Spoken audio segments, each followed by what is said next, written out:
This is Guns and Butter. There's something happening here.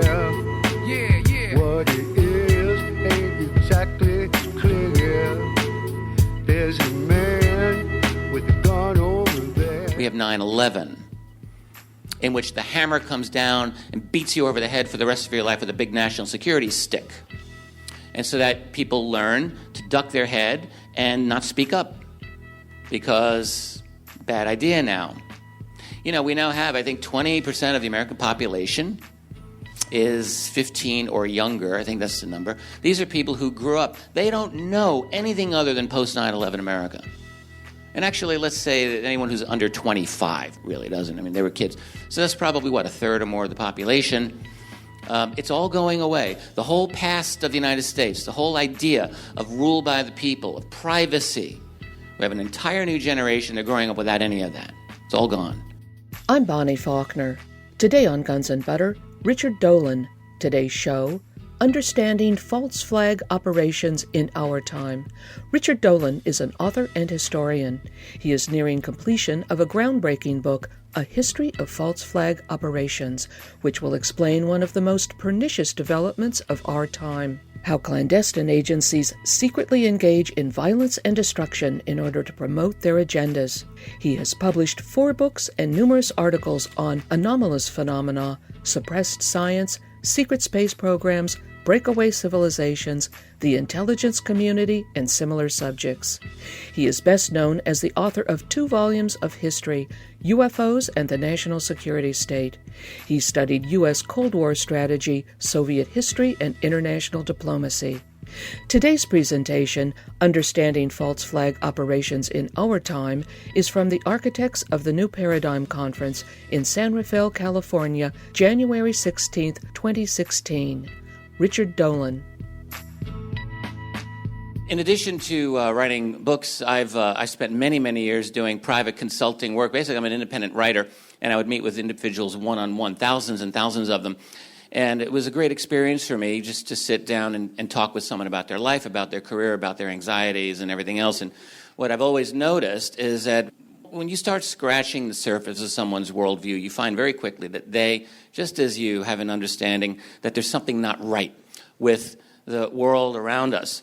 And not everyone has the motivation or the education or the background to kind of dive into this like a madman obsessed with getting to the truth. But they know, they feel it in their bones, there's something wrong, desperately wrong with the state of the world, and it involves a feeling that they're not in control anymore. In particular, I think we can see this in the last 20 years in the United States, where we've had severe economic dislocation. I live in the northeastern part of the United States, and I've gotten to see really the obliteration of a company that informed the town that I live in. That's Eastman Kodak in Rochester, New York, and I just watched Kodak go poof over the past decade and a half. But I think you can see this story everywhere, in many places of the U.S., and it accompanies a kind of loss of hope, a loss of confidence, a feeling like the future really is going to be worth something. In addition to that, those people who try to learn about their world by turning on the television and watching CNN, inevitably what they find is that they're totally confused about what is happening. It just seems like one damn thing after another, one terrorist thing doing this, and one national security thing doing that, and these crazy people, why do they hate us? And there's really no sense of understanding when you kind of plug into the establishment news media. And there doesn't seem to be, like, how do we solve any of this? How do we fix this? How do we really get to a better world? Why can't these people just like freedom and democracy like we do? I mean, this is the kind of nonsense that, and so there doesn't seem to be a way out of it. And I would say that all of that confusion, all of that hopelessness is by design. I believe this now. I don't believe, as I might have years past, that, the people on top, they're trying to do their best, but it's a tough world out there. No. They want you to feel helpless. They want you to be confused. And let's talk about why.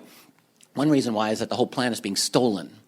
All right? So you got this many people who want to own every single thing that's worth owning on this planet. All the water, all the genetically modified foods they want to shove down your throat, all the minerals in the ground, they want every single thing. And they're getting it. They got it, actually, and they just want more. That's the way it's happening. All right? It's a transnational corporate financial theft of everything. It's a war. And when there's a war, the people who are running that war really don't want you to be able to react to it. They don't want you to be cognizant of what is happening. And they want you to be quiet about it. They want you to obey and be compliant. So therefore, they must rule by means of deception. Because if they were to just go out and just say to you, yeah, we're going to steal all your stuff, you might have a thing or two to say about it. And so what must happen is a kind of ideological, an ideological false flag or an ideological psych on you and me. And this is exactly, I think, what we are seeing in the world. Now, it's certainly not true to say that this is a new development in a larger sense. I mean, human history has always been informed by hierarchy, intense hierarchy. On that sense, you could say mind control has always existed in the sense that elites have typically kind of created worldviews by which the great masses of humanity would look to the authority for guidance and for salvation.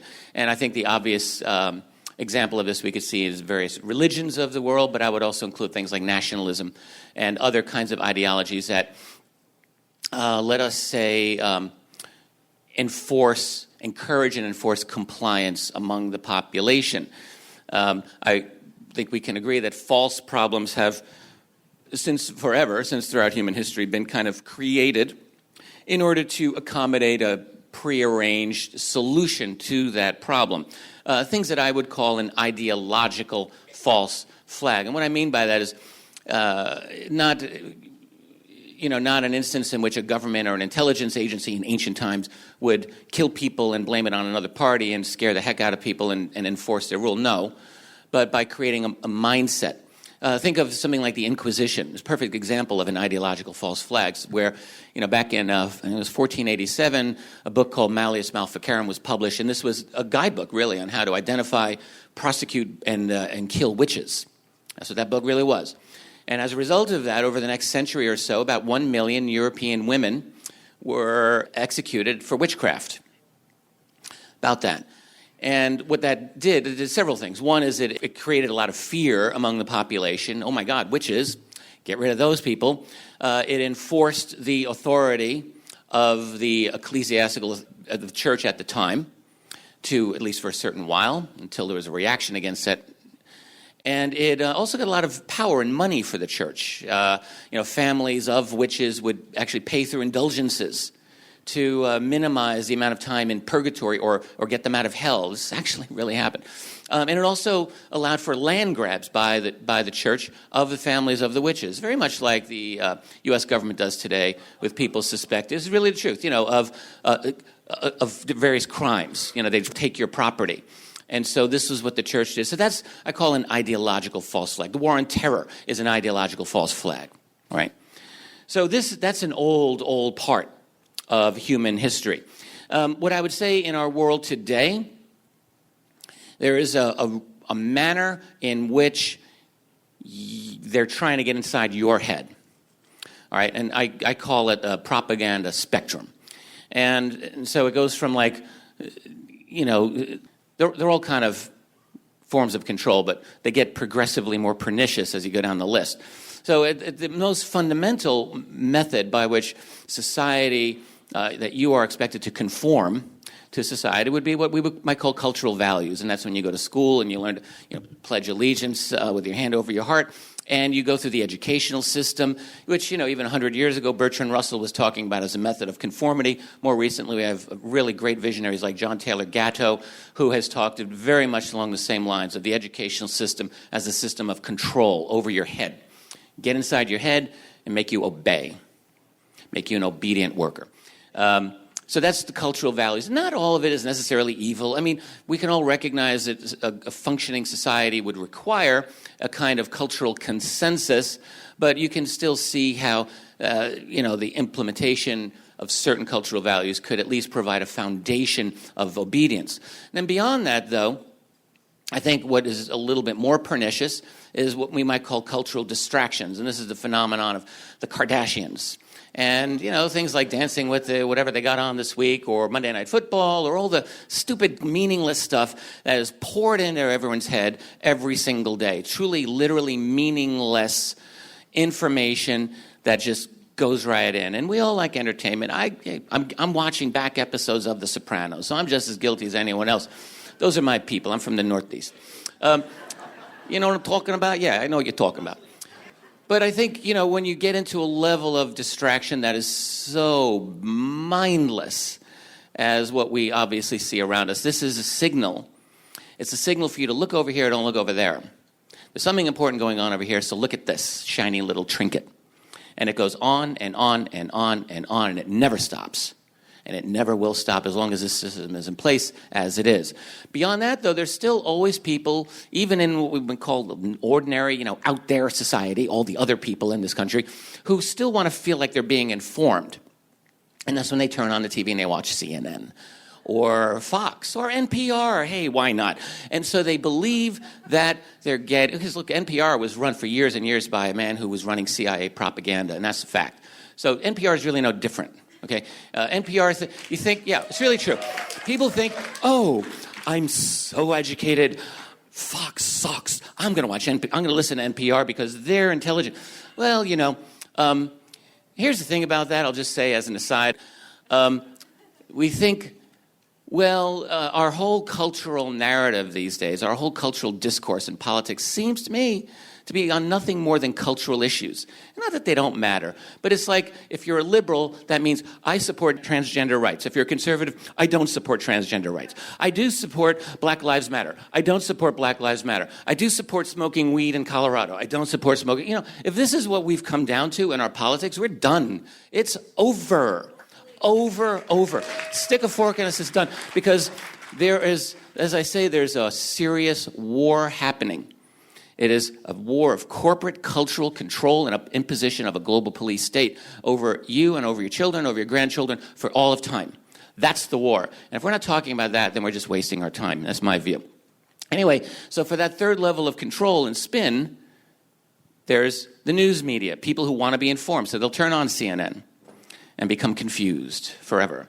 Because that's a system that is all about censorship, spin, propaganda control. CNN, why is it that CNN is on every single gate at every single airport in the United States? Why? Is it like every airport manager in the country is like, oh, wow, I totally love CNN. I want to inform. I don't think so. So they're a private company owned by Time Warner. Clearly, there's a nice sweetheart deal. And because they are the propaganda voice of the U.S. State Department and CIA. That's the only reason they're on. Okay. That's the only reason you see them at every gate. So anyway, that's the third level. And I would say those first three levels of propaganda account for probably 95% of the control mechanisms in place to keep you in your place. Most probably. But then every now and then you need a little bit more something. And that's when we're talking about PSYOPs, psychological operations, covert ops, color revolutions, regime change, down to the shock doctrine type of events. If anyone's read Naomi Klein, I'm a big fan of that book. And then down to false flags, which I think is the most pernicious of those. I'll talk a little bit about these in a little more detail. It's like with PSYOPs, psychological operations, U.S. military, this is in their playbook. All right, this is an official thing that our military does, and other militaries do it too. It's not just us. And it's interesting that the Defense Department will have in this psychological operations manual 3 different types of ops. They call them white, gray, and black PSYOPs. So white PSYOPs is pretty straightforward. It's not really even a psych job on the world. It's basically an official or a virtually official statement of the United States government, just getting their kind of message out to the world. And you know it's from the U.S. government, and it's relatively straightforward, even if you don't agree with it. Gray PSYOPs is a little more interesting and very pervasive in our world today, as it's always been. If you're familiar with something like Operation Mockingbird, that would be a gray PSYOP. So that would be something like using journalists or using other voices that are not officially part of the U.S. government, but basically having them give the U.S. government perspective so that pretending it's coming from some other voice. You know what I mean? That's a gray PSYOP. And that's a very, very widespread phenomenon.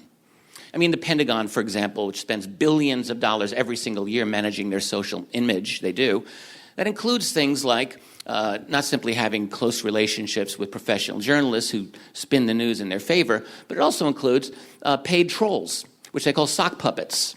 And this is true. Like, so you read news articles and you look at all the comments below and you see these real whack jobs out there. Well, some of them really literally are sock puppets. So that means you'd be a Pentagon employee and you'd be in charge of X number of profiles on the social media and on the message boards. That's what you would do. And you would disrupt, you would persuade, you would cajole. But in fact, you're a paid employee. So that would be a gray PSYOP as well. You're listening to author and historian Richard Dolan. Today's show, Understanding False Flag Operations in Our Time. I'm Bonnie Faulkner. This is Guns and Butter. And then there's black PSYOPs. And this is where we're really getting into some serious stuff. So this is according to the U.S. Psychological Operations Manual. A black PSYOP is something that comes from a U.S. government source, but, quote, appears to emanate from a source hostile in nature. The U.S. government would deny responsibility. So that's a false flag. I don't know how else you can describe it. Something that is that the U.S. government does, but seems to come from one of the bad guys. One of the things about black PSYOPs in the manual is that at least they state that this is actually not a function of the United States military, but actually that black PSYOPs are a function of the U.S. intelligence community. And that kind of makes sense. So I guess the point is that false flag, black PSYOPs are in the playbook of the United States. It's just worth keeping in mind. Something like regime change or the so-called color revolutions, these can include false flags, which I'm going to get into a false flag in just a moment, in case you're still wondering, what the heck is a false flag? Regime change is something that the United States has truly perfected to the extent possible over many decades. You know, they did it back in 1953 in Iran. And essentially what that was a CIA operation to overthrow an elected government that had the temerity to nationalize its oil.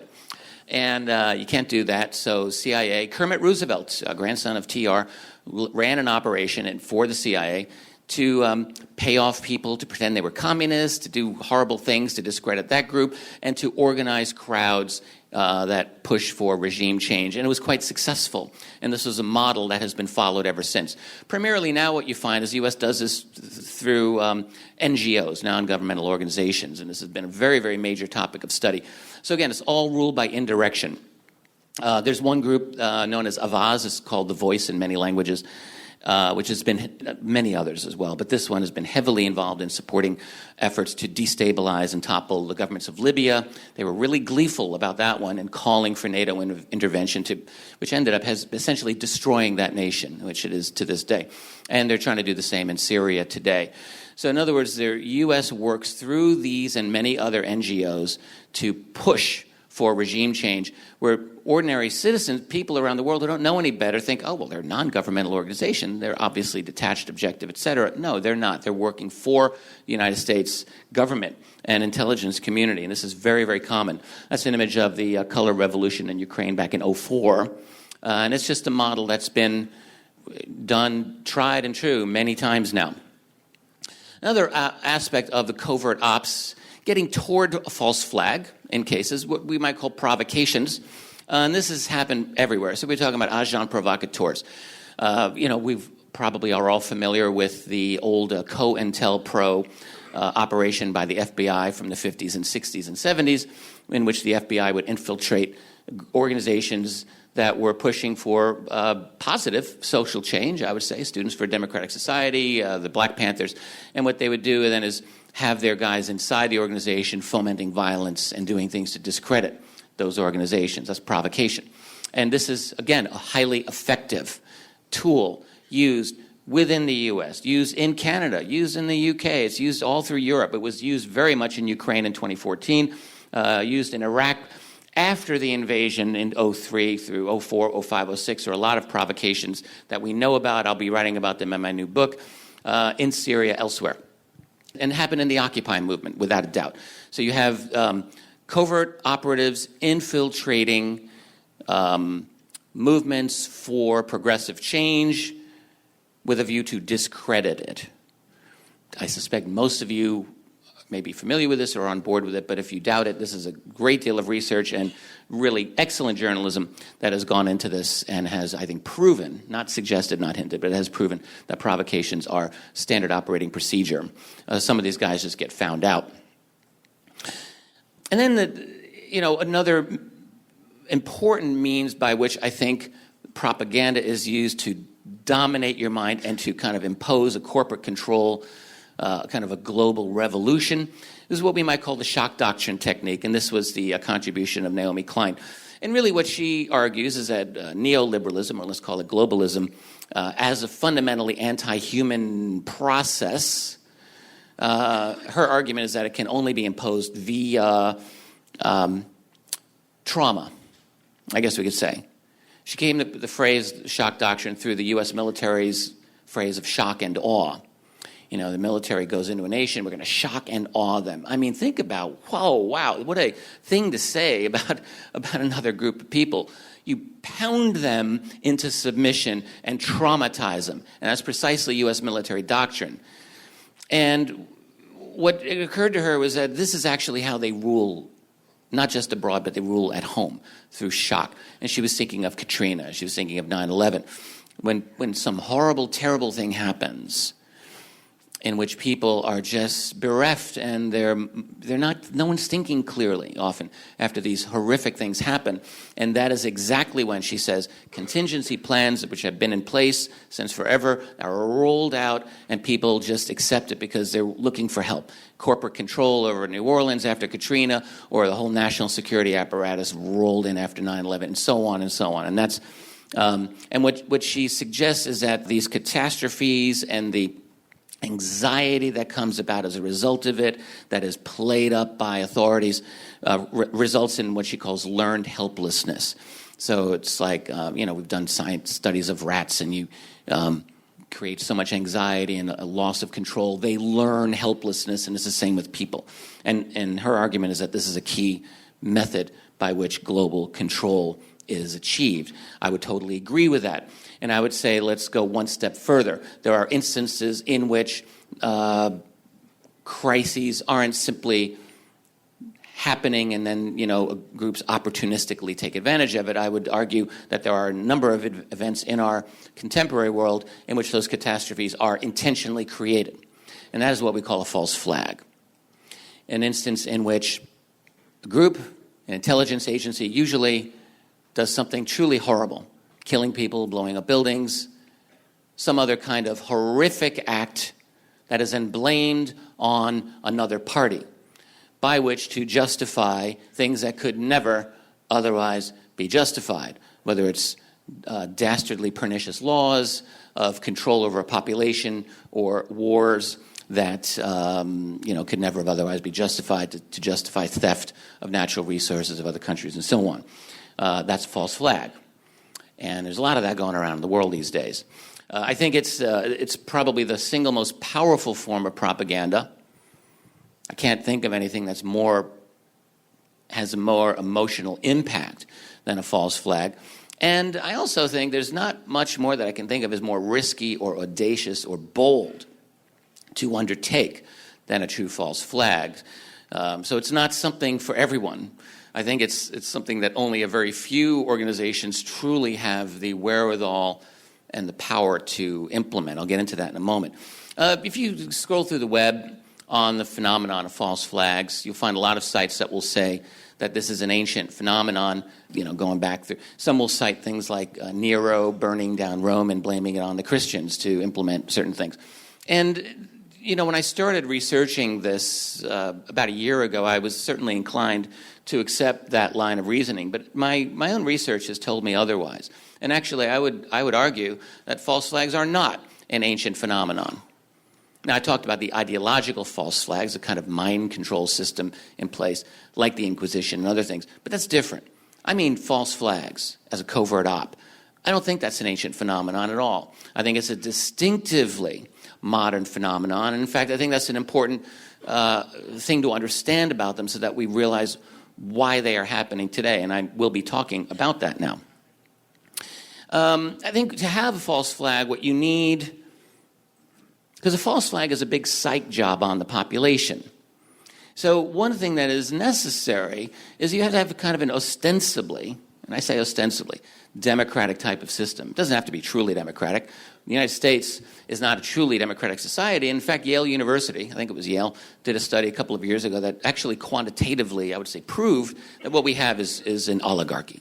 Now, what they did is they looked at public policy and legislation that was implemented and looking at public opinion and and really, I think, proving beyond a shadow of a doubt that the wishes of the great masses of the population have zero impact on public policy, and that public policy is, on the contrary, put into place on the wishes of those who have power and money and influence. It's no surprise. That's an oligarchy. And that's what we have. But we also have an ostensive democratic system where people still believe, and we still have the remnant, let's say, of that kind of rule of the people. And it's not just the United States. It's in much of the world now. Kim Jong-un of North Korea doesn't need to do false flags. I mean, why? Really, why? Because he's got the people terrified. He just controls them through fear. And lies, yes, but a lie is not the same as a false flag. And in fact, he can't really do easily, in my view, a false flag against South Korea either, because he doesn't have control over major media globally. That's the next thing. All right? So for a false flag, you need an ostensibly democratic system so that you can, because you have to corral the people into a particular point of view, right? And then you need control over major media. You have to have the ability to propagandize, effectively propagandize, without competition from other narratives, at least significant competition of that. So you dominate the narrative. On top of that, you need decent covert op teams, people who know what they're doing. Again, this is not the type of thing that you would really find in the ancient world. You need a lot of money to do that, and there's a few nations that in the world today who have much more money and means than others to do this. And you need motive and the capability, obviously, for what I would call geopolitical, financial, or national political change. There's got to be groups that are pushing to revolutionize their society in ways that they believe it should be. They realize they can't do it along legal means, and so they use these other means. The other one thing I would say why false flags are not a truly ancient phenomenon is, I mean, look, the ancient world, and I'm an avid student of ancient history, very much so. What you find in ancient history is lots of bloodshed. I mean, massacres and horrific, just, we think it's bad today, but the ancient world, armies would go in and just completely kill every single inhabitant in a town, my God. So there's no shortage of bloodshed. There's no shortage of lies that nations would tell each other, absolutely. But the idea of doing something like a false flag in the ancient world, when you look at most of the cultural values that existed in most of the societies back then, it really would be pernicious to them. As bloody-minded as most of the ancient militaries were, there was a sort of code, let's call it a code among thieves or a code of honor, in which the deception really would be considered a pernicious and a horrible thing to do. And also, I think it would be much more difficult to do a true false flag for those reasons, and for simply the lack of communication. It's just a harder thing to do. And I think a false flag is, again, a distinctively modern phenomenon. You're listening to author and historian Richard Dolan. Today's show, Understanding False Flag Operations in Our Time. I'm Bonnie Faulkner. This is Guns and Butter. Yeah, so to do a false flag internationally, or even domestically and have it fly internationally, you need power in the world today. You've got to be able, especially for something international, you've got to dominate global media, at least sufficiently that you can sort of push aside alternative narratives and explanations. And you've also have to have the ability to intimidate other nations into silence if you're going to do this. And there are very few nations that have that ability in the world today. I'm going to do a little bit, and just a There's no way that I'm going to be able to go over every single thing that I think has been a false flag in the last 100 years. There's a lot of things. But I do want to give a kind of sense of how the phenomenon has evolved. False flags have evolved. My own research at this point is telling me that the true phenomenon really takes off following the First World War. Again, there are isolated events, possibly, maybe probably, from prior to World War I, but not many. Even talking about the sinking of the Maine, I've looked into that, and I'm not really sure that I would classify that as a true false flag. It can go either way. But we start seeing them now for sure in the 1930s. And really the main nations that were doing them, Japan, Germany, Soviet Union. They did some very prominent ones. Now these, and I think many of us are familiar with some of these. Everyone's heard of the Reichstag fire.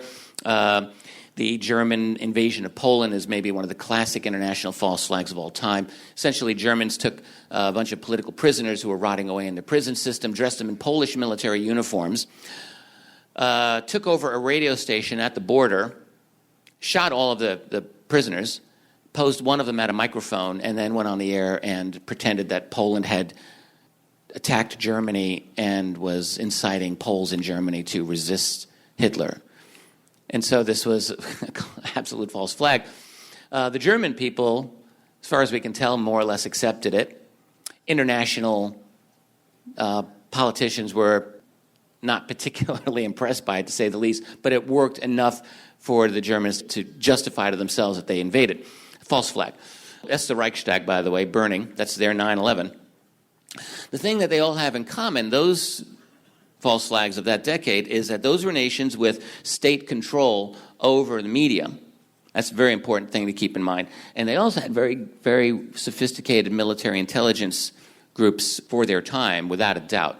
So they had the control over the media, and they had the teams, and they were militarized. And this is, I think, why after World War I we started seeing it. World War I militarized all of Europe and the United States and really transformed those cultures to that extent.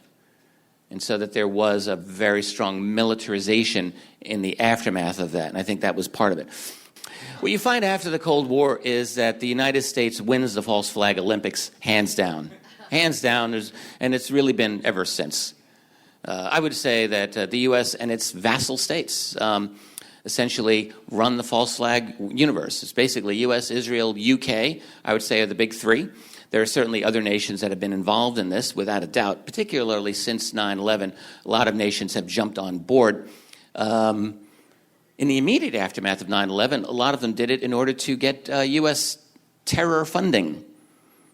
There was a case, I think in 2002, that was found out, this one, the nation of Macedonia found out that they had murdered 7 immigrants, illegal immigrants from Pakistan, and said that these are al-Qaeda terrorists. They were not al-Qaeda terrorists. They were illegals, but they were, innocent people.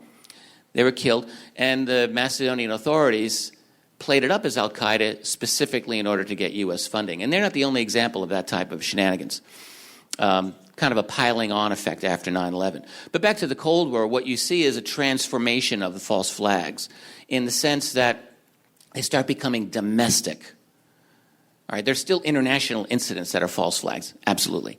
There was one that was found out by the Israelis in 1954 where Mossad was basically finding Egyptian Jews who were going to blow up certain buildings and blame it on the Muslim Brotherhood, and it was found out, and it was called the Lavon affair after the Israeli defense minister, parties involved confessed and all of that. That was an international type of false flag. They did that, incidentally, to prevent the British or to encourage the British not to leave, abandon the Suez Canal. But primarily what you see are domestic false flags specifically for political control. COINTELPRO in the U.S. is maybe a classic example of that. The FBI doing what they call black bag jobs and the like to dirty tricks, smearing people, doing events, blaming it on other organizations, and so on. In Europe, probably the most pernicious was known as Operation Gladio, which was a NATO/CIA operation. Essentially, when the World War II concluded, there was the fear among Allied nations that the Russians would roll over Europe, and so there were teams put in place in Europe to act as kind of a resistance if this were to happen. Well, the Russians did not roll over Western Europe, and these teams are still sitting there. And in Italy, they got the bright idea of killing people and blowing up buildings and train stations and blaming it on the communists, which they did for years and years. This has been found out.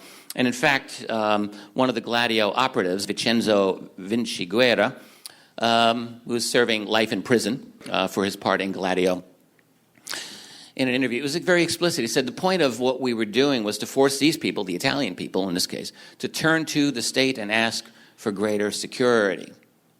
They're very upfront about it.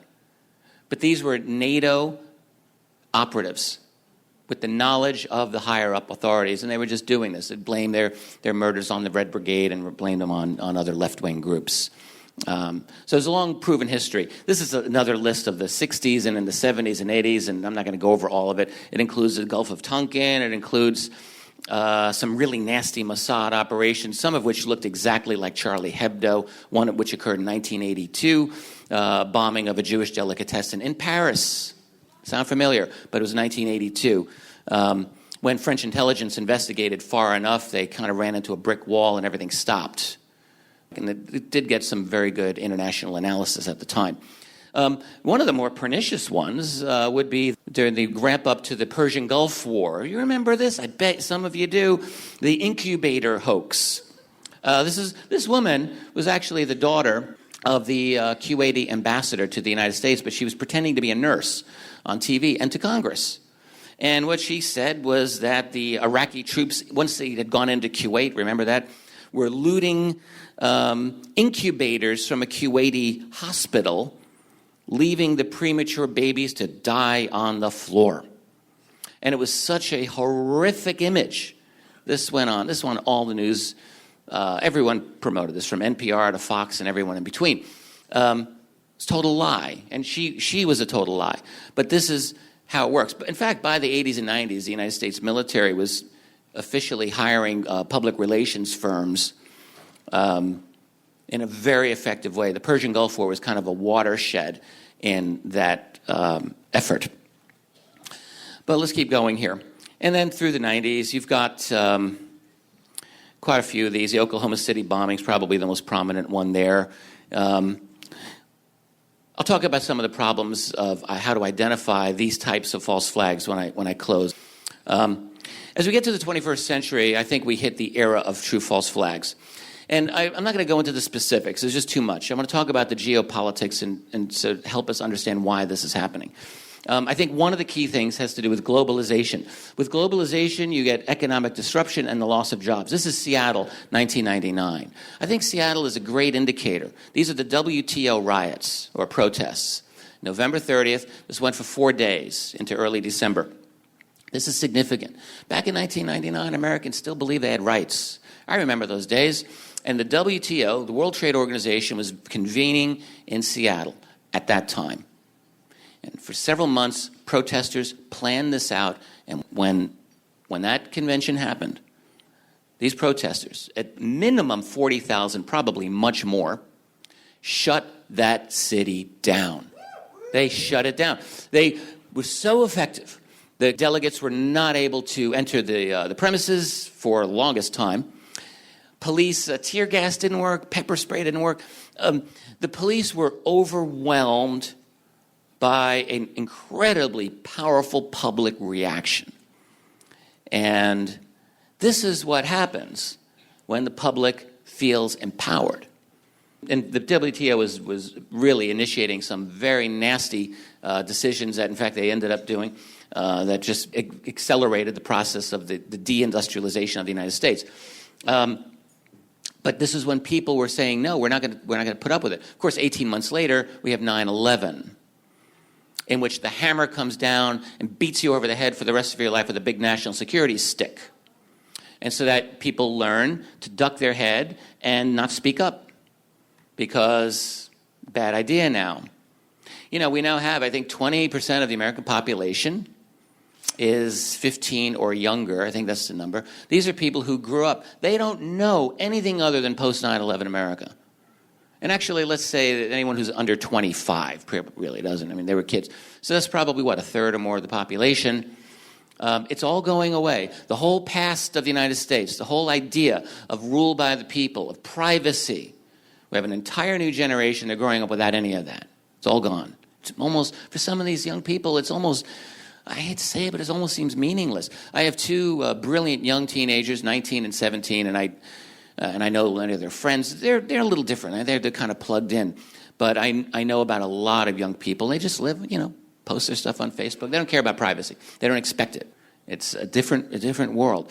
And I think this type of thing is a threat to the globalist process and is a trigger for false flags. The other major geopolitical thing behind false flags, I would suggest to you, is the petrodollar system. And I can't go over the whole thing here, but essentially this is a deal worked out between Henry Kissinger and the King of Saudi Arabia in the early 70s to keep the dollar in place as the reserve world currency. The dollar had just gone off the gold standard, whole story behind that, and now they wanted to hook the dollar to petroleum. And really what Kissinger was able to agree was to have all the OPEC nations sell their oil only in dollars. And that's the foundation of American policy to this day. So all of the nations would get their oil pegged in dollars. It's great for the U.S. because it allows that there's a global demand for our currency, which allows for all kinds of things that the U.S. can do, printing up trillions of dollars and basically holding the world hostage as a result. No other nation could afford to do what the U.S. is doing to prosecute all of its wars and because of the petrodollar system. And it is a foundation of America's empire. And it's really never discussed, never ever discussed in mainstream media. But the petrodollar system forces, these geopolitics force U.S. neoconservatives, which is simply another word for empire builder, neoconservative. Think about that word. Old conservative, what would be an old conservative? Someone who I would think would want to conserve the traditional Republican values and institutions of this country. That's not the worst thing in the world. A neoconservative is a new conservative. They're conserving not the republic, my friends. They're conserving the empire. That's what a neoconservative is. They are building and conserving empire. You can be a Republican like Dick Cheney, and you can be a Democrat like Hillary Clinton. And you can be a neoconservative. They're twins. They're brother and sister twins, politically, in my opinion. They both are as equally intent on domination and preservation of the United States empire. And that forces the neocons, the whole petrodollar system, to demonize any of these people who are not on board with that system. This is why Saddam went away, because he started selling his oil in euros in 2000. And Gaddafi, with the gold-based dinar system he was about to introduce, which was a threat to the dollar. And Putin, of course, who is simply, long story about Vlad. We'll have to skip that for another time. I'm fascinated by Russian politics, always have been. You're listening to author and historian Richard Dolan. Today's show, Understanding False Flag Operations in Our Time. I'm Bonnie Faulkner. This is Guns and Butter. It forces the United States to feel the need to physically control the sources of energy that exist, basically the hydrocarbons that go from basically Western Africa across the continent to the Middle East and to Western Asia. That's 2/3 of the world's oil and natural gas right there. And the U.S. wants it all. They want to control it physically. These are the geopolitical reasons, I would argue, that are directly behind 9/11. To steal, $30 trillion worth of oil under the ground in Iraq, which they did, and then sold off to multinationals. And to steal all the nice mineral wealth under the ground in Afghanistan as a nice little bonus. So theft, of course, is always important for this. And then to control the population. All right. So, and I would suggest, too, that the petrodollar and all of this is all part of a hierarchical-based and scarcity-driven system. That is, energy is scarcity. Energy in our world today is based on physical control over a particular commodity, oil and natural gas primarily. And if you control those locations, you control the distribution, you have the power. All right, and that's a strength and a power of the system, but it's also the weakness of the system. Because if we develop a alternative energy paradigm, this is very much in danger, and that's a good thing. So they're vulnerable to, this whole system is vulnerable to emerging technologies, and that means that the false flag phenomenon itself would be vulnerable to that. I'm going to give you a quick profile, like, we talk about racial profiling by the police. Let's talk about false flag profiling. There are certain things that by themselves or even collectively don't prove that something is a false flag, but they give you an idea that you want to look carefully at it. The only way to prove one thing or another is through good investigative journalism, but nonetheless, let's take a quick look at some of these things. So one thing to look for is that it's a sensational event that gets a lot of major media attention, boom, immediately. That's pretty obvious. But what you really want to look for are changing narratives. So in other words, particularly in the beginning, in the first day or two of an event, you will always find competing narratives of what exactly happened. And you really want to look for that, because after a few days, that goes away. And the major media particularly are on board with, boom, this story, and this is the only story. San Bernardino is a great case. This happened not long ago, and there were several witnesses, who said, I saw 3 big white guys come in with guns. Now, I don't know if that's the case or not, but that's the fact. These witnesses said this. That's just one example. And with 9/11, there's all kinds of alternative narratives. You have the case of Rumsfeld talking about the plane that got shot down over Pennsylvania. Whoops, maybe I didn't mean to say that. And on and on and on. There's all of these competing different statements that get leaked out and then just go away. So you want to look for that. You also want to look for the fact that the case is quickly closed, that a patsy or the evildoer is quickly found and usually is either killed immediately, or if he's not killed, he just disappears. And then the trial is always a kangaroo court, and you never even hear what's going on. Boston is a great example of that. Another thing you want to look for is that these suspects are connected to intelligence groups, whether U.S. or non-U.S., but frequently U.S. I would say this. If you were approached by the FBI ever in your life, and your skin color is maybe a shade or two darker than mine, you better run far and fast. I'm not kidding. Because what they do, the FBI goes after foreign nationals who look foreign, that is, i.e. they're a little darker. And they love to set these people up. More than half of all the terrorist arrests post 9/11 that have to do with federal terrorism charges, they're FBI setup jobs. So the FBI will approach you, they'll convince you, oh yeah, the U.S. government, they suck, let's go get them. And in particular, if you're not that bright, if you're very easily impressionable, this happened in my town of Rochester just a couple of weeks ago. They got another one there. They will bring you to the store to get your terrorist equipment, like a knife or a ski mask. And I'm serious. And then they'll arrest you, and you'll never see daylight ever again. These people on their own would almost never have committed any of these crimes. So this is provocation. This is what our government does to us. All right? So if the FBI comes up to you, no matter what you look like, run. Go away from these people. But what you find is that these suspects, there's often a connection to intelligence organizations. So typically the suspects that are promoted in the media have some kind of connection sociologically, demographically, to whatever group is to be demonized. Back in the 90s, it was typically right-wing militias, gun nuts, that type of thing. Timothy McVeigh comes to mind. In our century, it's more Muslims. They seem to be the group they're going after. But there's others. The LAX shooting was a so-called right-wing conspiracy theorist. That's how he was portrayed in the media, and so on and so on. So look for these. One thing you really want to look for are unanswered questions and just problems associated with the official explanation of the event. There's often gaping holes in these things that the media, the establishment media, that is, never asks. How did these guys get out of Charlie Hebdo shooting so easily? There was a hard, no one bothered them. How is it that they talked about a pristine passport being found after 9/11 and then also after the Paris murders just a few months ago? And really, a pristine passport?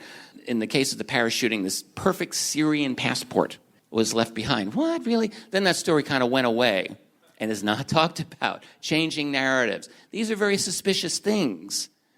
And, whatever the truth is behind this, maybe we'll never find the truth of some of these incidents, because who knows why. But we certainly ought to be asking the questions. Multiple drills is important. This is a key thing.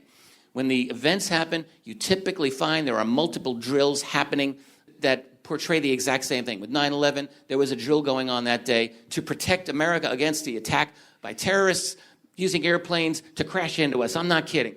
And there are a number of these multiple drills with the shootings and other things. Why would that be? Here's why. In the intelligence community, when you're planning this thing out, there are always people who are not in with the in crowd. They're not on board. The idea of the multiple drills is to provide cover. So if someone sees that this is happening, the answer is, oh, no, we're doing a drill. We're doing a drill. See? But then it happens. And the other thing is that the existence of the drills also provides confusion during the day when the false flag occurs, and that is very helpful for the operation. And the other thing you just see is a media narrative that jumps right on top because there's intimate collaboration. The discussions inevitably focus on, do we need more police protection, greater police state measures?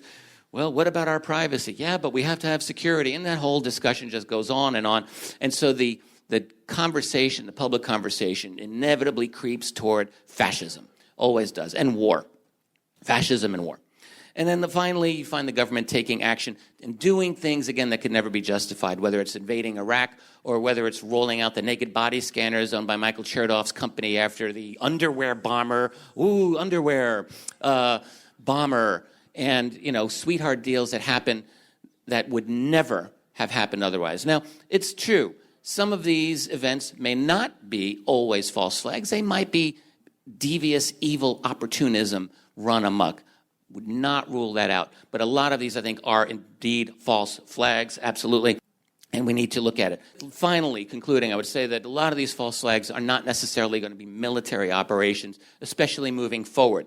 I think we need to look for corporate and financial false flags. In fact, there have been financial false flags in the past. I'll write about the 1907 financial crisis that led to the establishment of the Federal Reserve. And I think that we have financial false flags that are going on in our own era. We have corporate false flags. Everyone remembers the Sony North Korea hack, absolute corporate /intel false flag.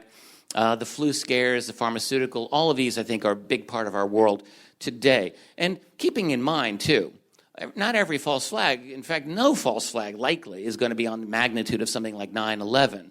That's the granddaddy, the big one. Most other false flags will have varying levels of impact on the world. Think of them as different types of different size weapons to target different types of things that they want to get done. I just want to wrap up. I think there's a way out. What we're seeing, the false flag phenomenon is important right now because you have groups that are trying right now to establish a global totalitarian system. And they are trying very, very hard, using false flags as a way to psych us out, terrify us, make us feel helpless, so that we run to the state for protection. You can see it happening. This is exactly what they're moving toward. And they're very, very successful at it right now. So in that war, we have to expect all forms of propaganda to be ramped up and to be in place, including the false flag, but not exclusively false flags. All the tricks of the trade are coming out. The way out for us, obviously, educate ourselves. Be unafraid to be an activist. I keep thinking, find out what you're willing to go to jail for. Think about this. What are the things that you personally are would be willing to be arrested for? Because we're getting to that point. What will we support that in organizations like WikiLeaks, which technically do things that are illegal, but we need them? Because we're not living in a democratic system. We're living in an authoritarian system masking as a democratic system. Fascism today is not going to look like Hitler. All right, that was 80 years ago. This isn't the world of the 1930s. Fascism is not going to look like brown shirts raising their right hand. It's not how it is. Fascism is going to look a lot sexier. It'll look like, Monday Night Football, and it'll look like Dancing with the Stars, and it'll look like all those nice things that people like to look at, the glitter. And it'll call itself democracy. But it's not going to call itself fascism. Of course it won't. So we have to be aware. And the other thing that researchers should be doing, and they are doing this, we're seeing this with the web, is they're calling out false flag opportunities now when they happen. This is not the case 20 years ago. It's happening now.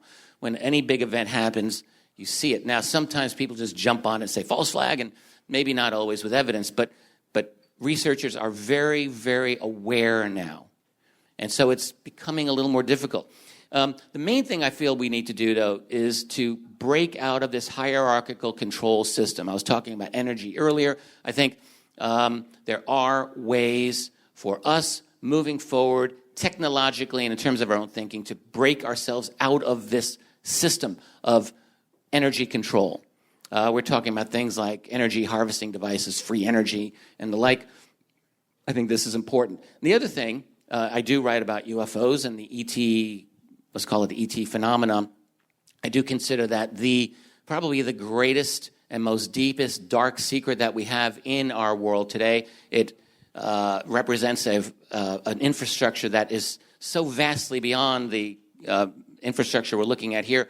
And I do think that the opening of that secret, as well as other secrets, would cause an effect for people to be peering into the structures of power and allow them to take, or at least begin the process of taking back the power, taking back our own sovereignty, so that we can live actually as we always wanted to, as free, independent citizens of a society that believes and ruled by the people. There's something happening here. Yeah. What it is ain't exactly clear. There's a man with a gun over there. You've been listening to Richard Dolan. Today's show has been Understanding False Flag Operations in Our Time. Richard Dolan is an author and historian. He is nearing completion of a groundbreaking book, A History of False Flag Operations, which will explain one of the most pernicious developments of our time, how clandestine agencies secretly engage in violence and destruction in order to promote their agendas. He is best known as the author of 2 volumes of history, UFOs and the National Security State. He is widely regarded as a leading researcher and historian on the topic of the UFO cover-up. He studied U.S. Cold War strategy, Soviet history, and international diplomacy. Since 2012, he has hosted The Richard Dolan Show, airing on KGRA Radio every Monday evening from 8 to 10 p.m. Eastern. In addition to his research, his company, Richard Dolan Press, actively publishes innovative books by authors from around the world. Visit his website at richarddolanpress.com. Guns and Butter is produced by Bonnie Faulkner, Yarrow Mako, and Tony Rango. To leave comments or order copies of shows, email us at faulkner@gunsandbutter.org. That's FAULKNER@GUNSANDBUTTER.org. Visit our website at gunsandbutter.org to sign up for our email list and receive our newsletter. Follow us at G&B Radio.